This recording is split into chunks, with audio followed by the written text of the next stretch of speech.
സിറിയയും ഇറാഖും കേന്ദ്രമാക്കി പ്രവർത്തിക്കുന്ന ഭീകര സംഘടനയായ ISനെ ന്യായീകരിച്ച് മലയാളത്തിൽ ബ്ലോഗ് ന്യൂസ് സീക്കേഴ്സ് 90 എന്ന അഡ്രസ്സിൽ 2 ദിവസം മുൻപാണ് ബ്ലോഗ് നിലവിൽ വന്നത്. ISന്റെ ക്രൂരകൃത്യങ്ങളെ ന്യായീകരിക്കുന്ന ബ്ലോഗിൽ അബൂബക്കർ അൽ ബാഗ്ദാദിക്കെതിരെയുള്ള ആരോപണങ്ങൾ നിഷേധിക്കുന്നുമുണ്ട്. Reporter exclusive. ന്യൂസ് സീക്കർ 90 എന്ന അഡ്രസ്സിൽ കഴിഞ്ഞ 25-നാണ് ബ്ലോഗ് നിലവിൽ വന്നത്.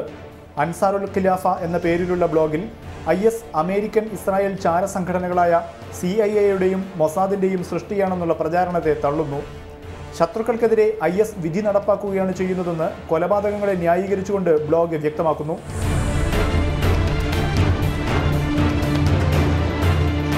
IS തലവൻ അബൂബക്കർ അൽ ബാഗ്ദാദി ജൂതചാരൻ ഷിമോൺ എലിയറ്റ് എന്നയാളാണ് എന്ന പ്രചാരണത്തെ ബ്ലോഗ് തള്ളുന്നു. ഷിമോണിന്റെ ചിത്രം മോർഫ് ചെയ്താണ് ബാഗ്ദാദിയാക്കിയതെന്നാണ് വാദം. ISനെതിരെ പ്രചരിക്കുന്ന ചിത്രങ്ങൾക്ക് പകരം യഥാർത്ഥ ചിത്രങ്ങളെന്ന് വിശദീകരിച്ച് ബ്ലോഗിൽ ഫോട്ടോകളും നൽകിയിട്ടുണ്ട്. അബൂബക്കർ അൽ ബാഗ്ദാദി കൊല്ലപ്പെട്ടുവെന്നതിനെ തെളിവായി പ്രചരിച്ച ചിത്രം വ്യാജമാണെന്നും ബ്ലോഗിൽ വ്യക്തമാക്കുന്നു. ഇറാനും സൗദിയും UAEയും അമേരിക്കക്കും ഇസ്രായേലിനും വേണ്ടി പ്രവർത്തിക്കുകയാണെന്നും മാധ്യമങ്ങൾ ഇവരുടെ പ്രചാരകരാവുകയാണെന്നും ബ്ലോഗിൽ വിമർശനമുണ്ട്. ശവപൂജകരായ മുസ്ലിങ്ങളും ഷിയാക്കളുമാണ് ISനെ എതിർക്കുന്നതെന്നും ബ്ലോഗിൽ പറയുന്നു. ISന് വേണ്ടി ട്വിറ്റർ അക്കൗണ്ട് തുടങ്ങിയതിന് പശ്ചിമബംഗാൾ സ്വദേശി കഴിഞ്ഞ ദിവസം അറസ്റ്റിലായിരുന്നു. KM Shaheed, reporter, Kozhikode.